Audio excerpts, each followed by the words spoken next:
Husqvarna gave us a preview of the 2019 FC 450 last December with its 2018 Rockstar Edition. Improvements were made to the engine, suspension, and chassis, all of which amounted to a freer revving, better suspended, and quicker handling bike.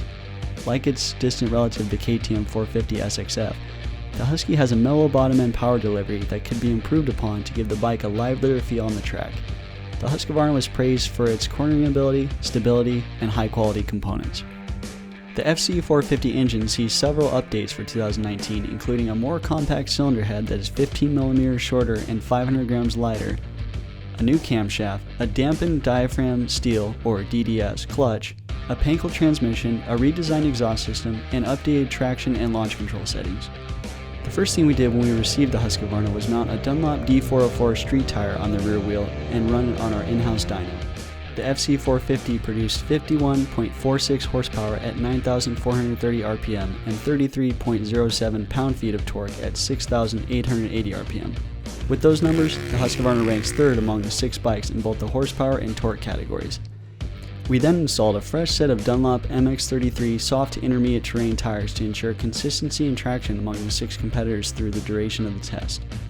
The FC 450 engine has a smooth power delivery that is deceivingly good. The lack of bottom end hit makes it feel heavier than it really is, despite it being the second lightest bike in the class at 236 pounds. This also makes it more difficult to run a gear high and ride in the lower RPM. Plus, there's a noticeable amount of vibration at low RPM, which dissipates at about a quarter throttle. The power improves in the mid-range as it comes on strong and has excellent top end. The overrev is fantastic as well, and you can resist the urge to upshift because it keeps on pulling. The Husqvarna has 2 maps that can be changed via the switch on the left side of the handlebar. It also has traction control, which can be used in either map. Map 1 offers slightly more bottom end power, while Map 2 delivers more top end and overrev along with improved torque feel from the mid-range on up. Traction control mellows out the power delivery, and we found it worked best on Map 2.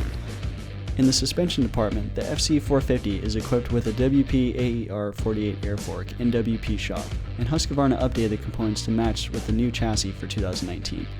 Both the fork and shock get new damping settings, and the latter features an updated main piston. The fork offers lots of adjustability with air pressure, compression, and rebound. It has a plush feel throughout the stroke, but is bouncy on hard impacts. Slowing down the rebound fixes this, and it also helped the front end track better during braking bumps and when cornering. In comparison to the fork, fewer changes were made to the shock to get test riders dialed in, with only a couple going a few clicks in on the rebound and high-speed compression. Similar to the KTM, the WP suspension on the Husqvarna is good, but it's not quite as plush or comfortable as the Kawasaki or Yamaha in stock form. Fortunately, it's the most adjustable, and with some time and testing, it can get fairly close. Moving on to the handling, the 2019 FC 450 has a stiffer blue frame, a 2-piece composite carbon fiber subframe, a more rigid upper triple clamp, an updated swing arm, new bodywork, and a Pro Taper handlebar that has a different bend than last year. The Husqvarna is one of the best handling bikes in the class. It's very neutral, balanced, it corners well, and has good stability. The increased rigidity allows it to change direction quicker than the previous year model, yet it remains stable in the straight line. The FC 450 is easy to move around on with its open cockpit area and flat but grippy seat. The rider triangle of the seat, handlebar, and foot pegs is very comfortable as well. The Pro Taper handlebar has an agreeable bend and offers more flex than the neck and bar found on the KTM. Like the orange bike, the Husqvarna has the strongest brakes in the class with Brembo components in the front and rear. The two also share fantastic ODI lock-on grips. The reasons why it should have won are that it has a neutral handling chassis, comfortable ergonomics, the strongest brakes, and a hydraulic clutch. The reasons why it did not win are that it has a mellow bottom end power delivery that makes the bike feel heavier than it really is. Also, the stock suspension doesn't quite match the comfort or performance of the Kawasaki and Yamaha.